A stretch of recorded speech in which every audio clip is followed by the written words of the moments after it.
आस्था के महापर्व छठ की हार्दिक हार्दिक शुभकामनाएं। मैं हूं आपके साथ सुनीता पटेल।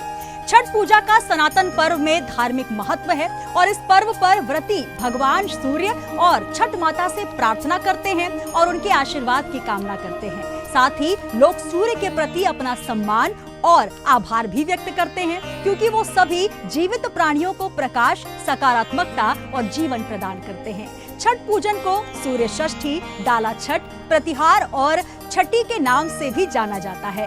ये व्रत मुख्य रूप से महिलाओं द्वारा परिवार और बच्चों की सलामती के लिए रखा जाता है और वे सूर्योदय और सूर्यास्त के दौरान सूर्य और छठी मैया की प्रार्थना करते हैं। सूर्य षष्ठी सिर्फ भगवान भास्कर की ही आराधना का पर्व नहीं है। ये 4 दिवसीय पर्व भगवान भास्कर की बहन देवसेना, जिन्हें छठी मैया के नाम से जाना जाता है, उनके साथ उनकी दोनों पत्नियों की भी इसमें आराधना की जाती है। तो आइए छठी मैया को हम करते हैं प्रणाम और जानते हैं क्या कुछ है छठ के इस महापर्व का महत्व। तो हमारे साथ इस वक्त हमारे स्टूडियो में मौजूद हैं सुप्रसिद्ध ज्योतिषाचार्य पंडित अरविंद तिवारी जी। पंडित जी, बहुत बहुत स्वागत है आपका। नमस्कार। तो इस वक्त हमारे साथ उस स्टूडियो में मौजूद हैं सुप्रसिद्ध ज्योतिषाचार्य पंडित अरविंद तिवारी जी। पंडित जी, बहुत बहुत स्वागत है आपका इंडिया हेड में। इंडिया हेड के सभी दर्शकों को मेरा बहुत बहुत नमस्कार और सभी को छठ पर्व की बहुत बहुत शुभकामनाएं। तो पंडित जी, जैसा कि ये महापर्व माना जाता है और छठ में विशेष तौर पर जहां पर बिहार, उत्तर प्रदेश और जहां पर मध्य प्रदेश में भी या हिंदुस्तान के किसी भी कोने में अगर व्रती हैं तो इस व्रत को करते हैं और ऐसा माना जाता है कि ये पर्व नहीं बल्कि महापर्व है। तो सबसे पहले आपसे जान लेते हैं क्या कुछ है इसका महत्व। बिल्कुल, आप देखिए कि सूर्य षष्ठी, डाला छठ, षष्ठी पर्व, विभिन्न नामों से इस पर्व को पुकारा जाता है और ये पर्व मूलतः भगवान सूर्य की उपासना का पर्व है। इसको अलग अलग कारणों से अलग अलग युगों में, अलग अलग कालों में मनाया गया। आप रामायण की बात कर लें, आप महाभारत की बात कर लें, हर जगह इस पर्व का उल्लेख होता है और इसका उल्लेख रामायण और महाभारत से और भी पहले भी प्राप्त होता है। जब देवता और दानव आपस में युद्ध कर रहे थे और दानवों ने देवताओं को हरा दिया, तब देवताओं की माता जो अदिति थी वो बहुत परेशान थी और उन्होंने बड़ा कठोर व्रत करने का निर्णय लिया। उन्होंने कहा, मुझे एक ऐसी संतान की आवश्यकता है जो कि दानवों को परास्त कर सके।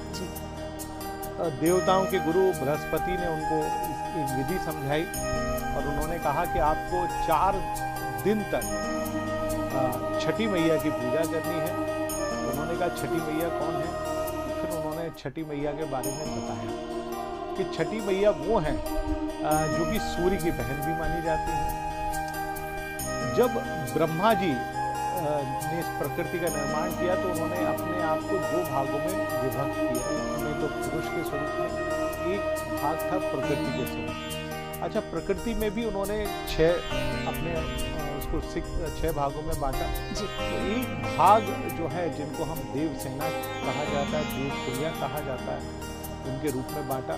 यही जो प्रकृति का जो छठा भाग है, इसलिए इसको छठी मैया कहा जाता है। क्योंकि छठा भाग है इसलिए छठी मैया कहते हैं। और चूंकि इनको एक प्रकार से माँ कात्यायनी का भी स्वरूप माना जाता है। जब हम दुर्गा सप्तमी में छठा दिन तो प्रकृति के स्वरूप में मानते हैं तो वो माँ कात्यायनी का दिन होता है, दुर्गा का दिन होता है। तो ये माँ कात्यायनी का स्वरूप भी है, प्रकृति का स्वरूप भी है और एक प्रकार से चूंकि ब्रह्मा के मानस पुत्र भगवान सूर्य भी हैं, उनकी बहन भी कहलाती है। तो आप देखिए कि छठी मैया अपने आप में एक बड़ा रहस्यात्मक देवता भी हैं, लेकिन बहुत त्वरित फलित करने वाली देवी भी है, क्योंकि ये प्रकृति की देवी मानी जाती हैं। आप देखिए कि इस समय प्रकृति, सूर्य किस राशि में है? सूर्य अपने ज्योतिष की भाषा में कहें तो नीचत्व की राशि यानी तुला राशि है। यानी सूर्य इस समय पृथ्वी से, खासतौर से भारत से बहुत दूर होता है। तो आप देखिए कि सूर्य से दूरी। अच्छा, ये पर्व आप देखिए कि मनाया जाता है सूर्य के निमित्त। माने एकमात्र ऐसा पर्व होता है जिसमें भगवान सूर्य के डूबते हुए स्वरूप की भी पूजा की जाती है और उगते हुए स्वरूप की भी पूजा की जाती है। तो आप देखिए कि प्रभु का इस स्वरूप में पूजा अर्चना करना, और जैसा हम सभी जानते हैं कि सूर्य का एकमात्र काम होता है जातक को यश, मान, सम्मान प्रदान करना। तो ये केवल और केवल सूर्य में ही क्षमता है। तो जो लोग सूर्य की इस प्रकार से पूजा अर्चना करते हैं उनके जीवन में यश मान सम्मान की हमेशा प्राप्ति होती है। और बहुत सारी कथाएं हैं जो कि रामायण और महाभारत में दी गई हैं।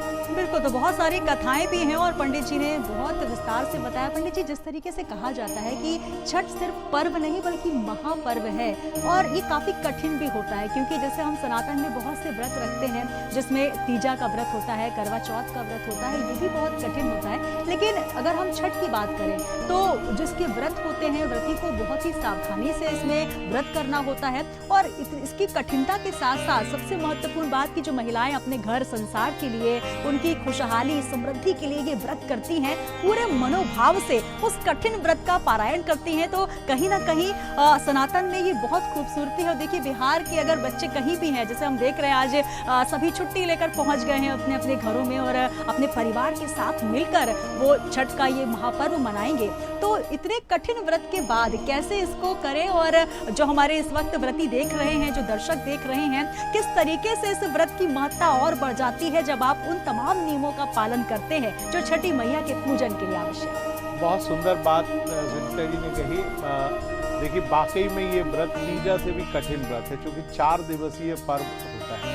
अच्छा, इसको मनाया जाता है भैया दूज के तीसरे दिन, माने जब चतुर्थी होती है, चतुर्थी, पंचमी, षष्ठी और सप्तमी, माने 4 दिवसीय पर्व। और इतना कठिन और इतने नियम के साथ इस व्रत को किया जाता है कि वाकई में जो व्रती इस व्रत को करता है उसके जीवन में हर प्रकार की परेशानी दूर होती है। अच्छा, इस व्रत को जैसा हम सभी जानते हैं कि बिहार में, उत्तर प्रदेश के इलाके में, खासतौर से मध्य प्रदेश के कुछ इलाकों में, और जो भोजपुर का जो इलाका है, नेपाल की तराई का जो इलाका है, क्योंकि खासतौर से ये व्रत सबसे पहले प्रचलन में माता सीता के द्वारा आया था, इसलिए वहीं से इसकी शुरुआत होती है। एक स्थान है जहाँ पर माता सीता ने नदी के बिल्कुल बीच में, भागीरथी नदी की उस नदी को कहा जाता है, वहाँ पर उन्होंने इस व्रत को किया था। एक शिलालेख वहाँ पर मौजूद है। ऐसा माना जाता है कि वो छठी मैया उस शिलाखंड में विराजमान है। इसलिए जब भी पूजा होती है तो आप देखेंगे कि जिस दिन व्रती महिला पहुँचती है तो जब वो अपने तालाब या कुंड में खड़ी होती है, उसको खड़े होने से पहले वो तालाब की मिट्टी से एक स्थान पर चौक बनाती है, वहाँ पर उस मिट्टी को रखती है और एक शिलालेख या छठी मैया की फोटो है या उनका कोई प्रतिमा है, उसकी विधिपूर्वक पूजन की जाती है। व्रत 4 दिन का होता है, जैसे मैंने आपको बताया कि सबसे पहले व्रत होता है नहाए।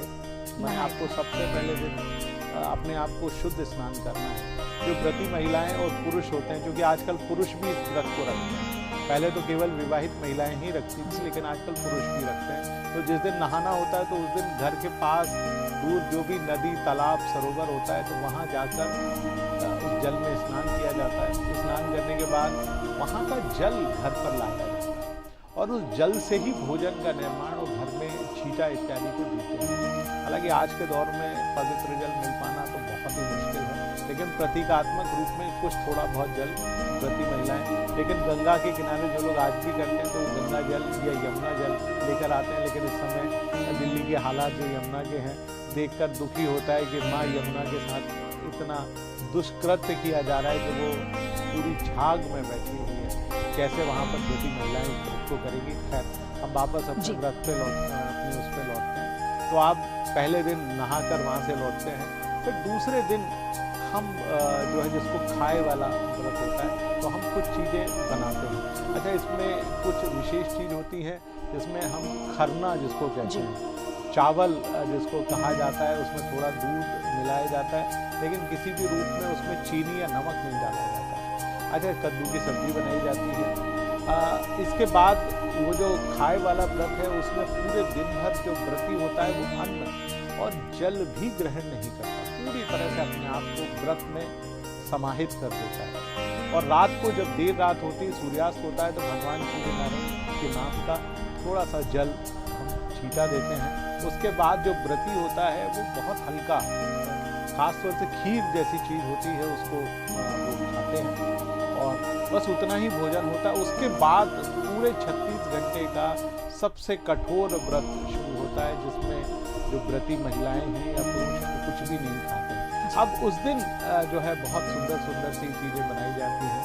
जो सबसे महत्वपूर्ण जो उसमें चीज़ होती है जिसको ठेकुआ कहते हैं, ठेकुआ बनाया जाता है जो कि चावल है, उसमें थोड़े से तिल भी मिलाए जाते हैं, गुड़ जो है उसका प्रयोग किया जाता है, चावल है और गन्ने का रस उसको प्रयोग करके उससे हम लोग बनाते हैं। और फिर बनाने के बाद 5 प्रकार के फल एकत्रित किए जाते हैं और एक प्रकार की जो दलिया होती है जो कि बांस की बनी हुई होती है या बांस का बना हुआ सूप होता है, उसमें 5 प्रकार के फल, एक नारियल और एक मटर के दाने जैसा एक छोटा सा चीज होती है जो कि जिस दिन व्रत होता है, जिस दिन हम संध्या का अर्घ देते हैं, उस दिन भगवान सूर्य को चढ़ाते हैं और उसके अगले दिन पुनः भगवान सूर्य को चढ़ाया जाता है, तो उसको रखा जाता है।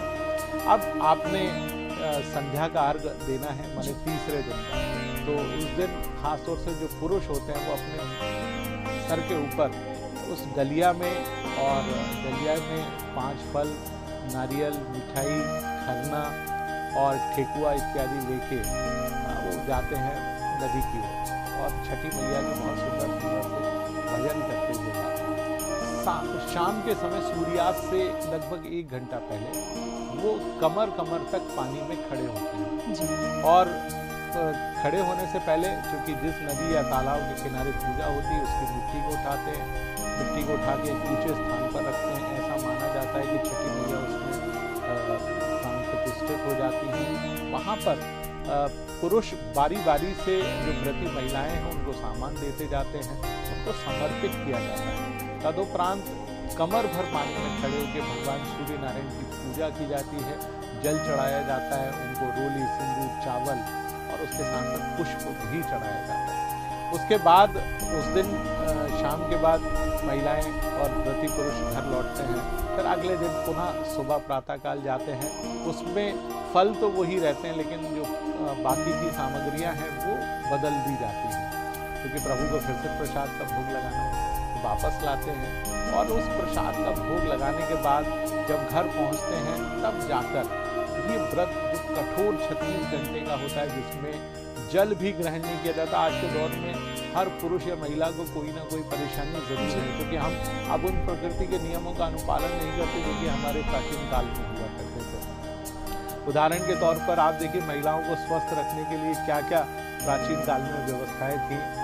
कान में जो है कुंडल पहनती थी, नाक में लौंग पहनी जाती थी, गले में एक बहुत बड़ा सा लच्छा पहना जाता था, चांदी का मोटे का होता था, क्योंकि आपकी सर्वाइकल नस को ठीक रखता था।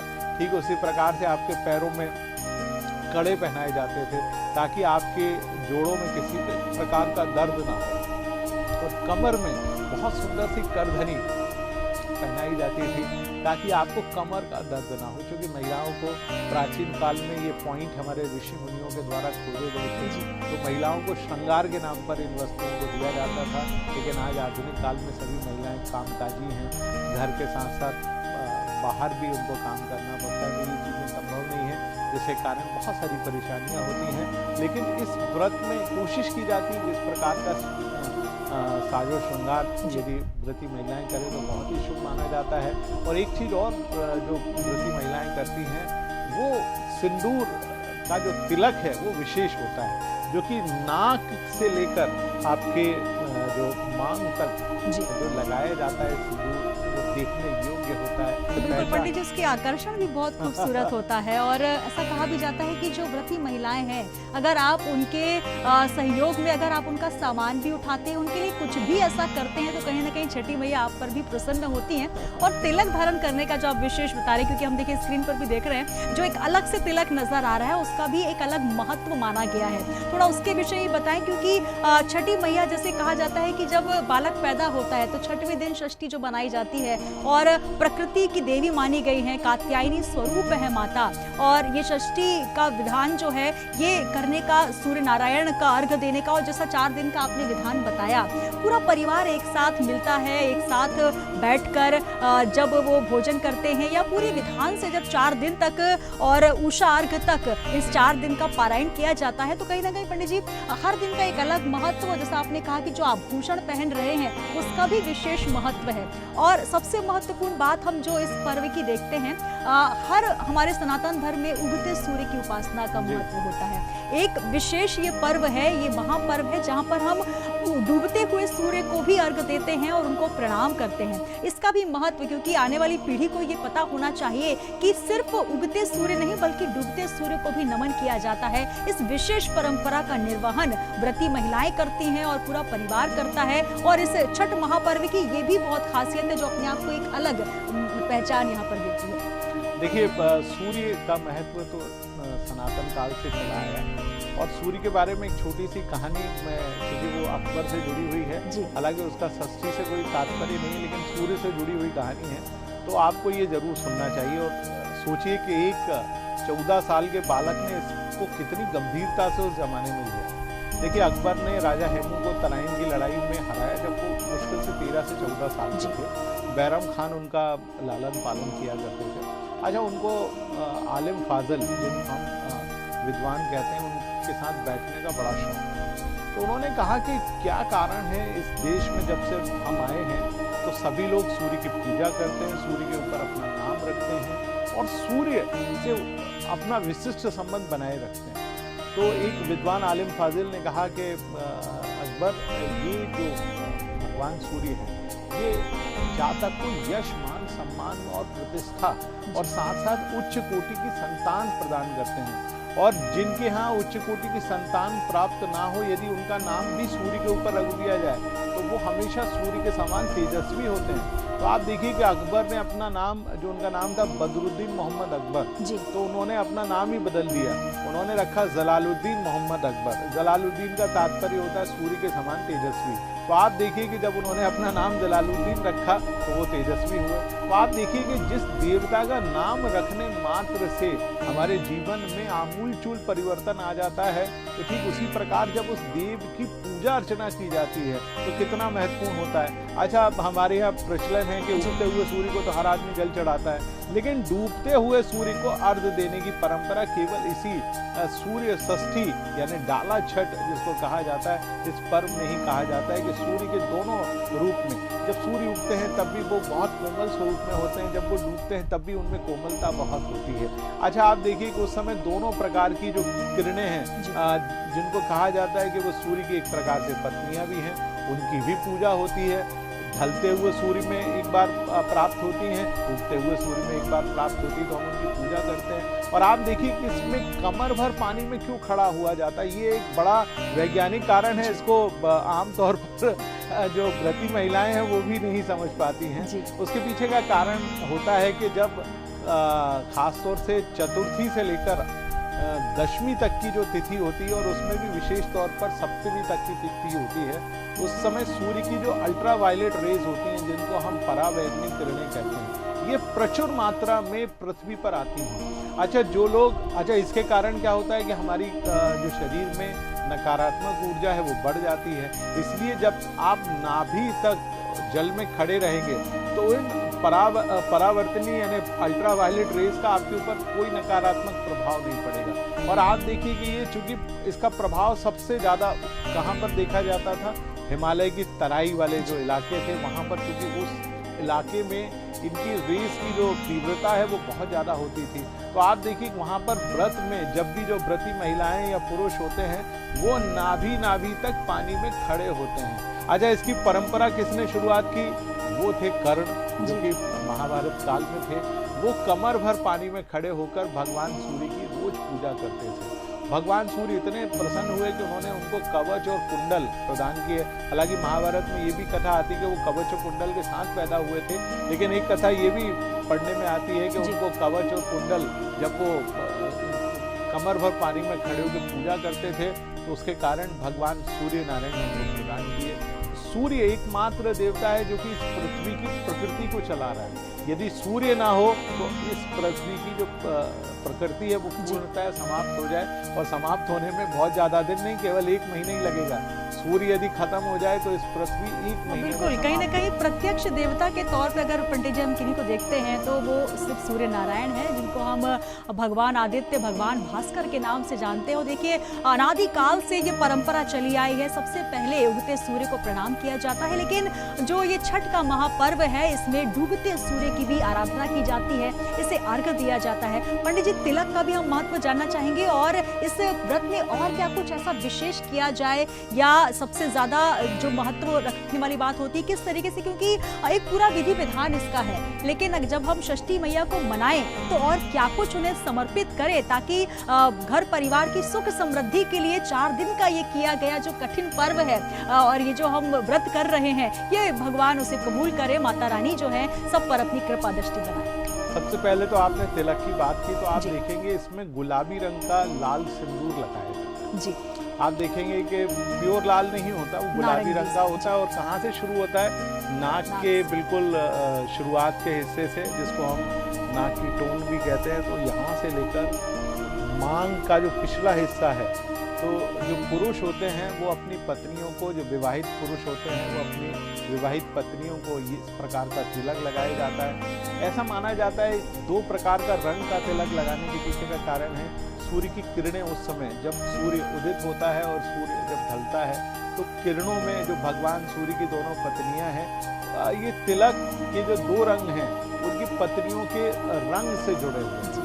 तो ये सबसे ज्यादा महत्वपूर्ण है तिलक। बहुत सुंदर जानकारी आपने दी, क्योंकि हमने कलर तो देखा है, तो उषा प्रत्युषा जो सूर्य नारायण की पत्नी है, ये उनका रंग है। हाँ, ये दोनों के अलग अलग रंग हैं जिनको मिला जुला कर जो है व्रती महिलाओं को लगाया जाता है। अब इसके बाद चूंकि बड़ा कठिन व्रत है, कमर तक पानी में खड़े होना है, और आप देखिए कि इस समय शीत ऋतु हो रही होती है, ऋतु परिवर्तन का काल होता है, बड़ा मुश्किल व्रत होता है।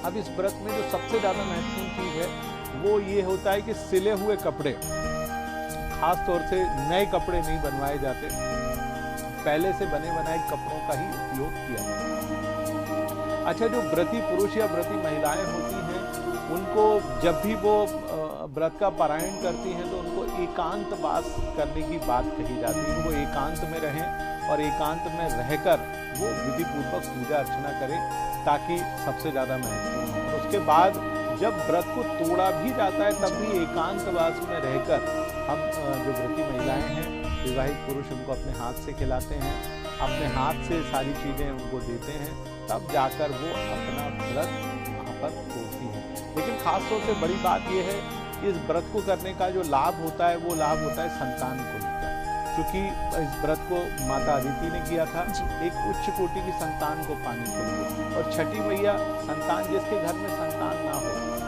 पूरे हिंदुस्तान में कोई भी क्यों ना हो, जिसके घर में संतान ना हो, वो भी इस महिला यदि इस व्रत को करेगी तो उसके घर में योग्य संतान, तेजस्वी संतान होगी। आपने देखा होगा बिहार, भोजपुर के इलाके के जितने भी बालक होते हैं वो बहुत बुद्धिशाली होते हैं। IAS IPS में आपको सबसे ज्यादा उसी क्षेत्र के लोग दिखेंगे, तो उसके पीछे का कारण वही छठी मैया है। पंडित जी ने ये एक और अच्छी बात कही कि देखिए किस तरीके से भगवान सूर्य नारायण को तेजस्विता का वरदान देने वाला माना जाता है, और वाकई ये बात वाकई गौर करने लायक है कि किस तरीके से आप तेजस्वी और ओजस्वी हो सकते हैं। तो अगर ये व्रत आप करना चाहते हैं तो पंडित जी ने बहुत अच्छा विधि विधान बताया।